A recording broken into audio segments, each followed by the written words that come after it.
యేసు రక్తమే జయం పరిచర్య ప్రైజ్ ద లార్డ్. మే 10వ తేదీ 2024. ఈరోజు దేవుని వాక్యము, నీ ముందర నడుచువాడు యెహోవా, ఆయన నీకు తోడయుండును. ఆయన నిన్ను విడువడు, నిన్ను ఎడబాయడు.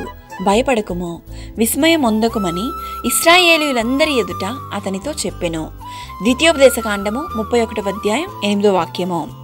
నీ దేవుడైన యెహోవా నీతో చెప్పియున్నట్లు నిన్ను ఆశీర్వదించును. నీ పరిస్థితి ఏదైనా కావచ్చు, నీ ముందర నడుచువాడు నీ దేవుడైన యెహోవా, ఆయన నీకు తోడయుండును. నీవు ఎదుర్కొంటున్న సమస్యను చూచి నీవు దిగులు చెందకు, భయపడకు. ఆయన నిన్ను విడువడు, నిన్నెడబాయడు. నీ శత్రువుల ఎదుట నిన్ను ఆయన సిగ్గుపరచనివ్వడు. ఈరోజు ఈ వాక్యం వింటున్న నీవు దేనిని బట్టి కృంగిపోకు. సర్వశక్తివంతుడైన దేవుడు నీతో ఉన్నాడు.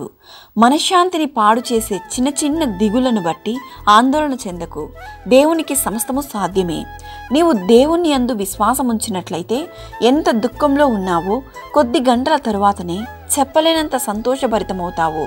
నీవు విశ్వాసంలో బలపడే వరకు ప్రార్థన చెయ్యి.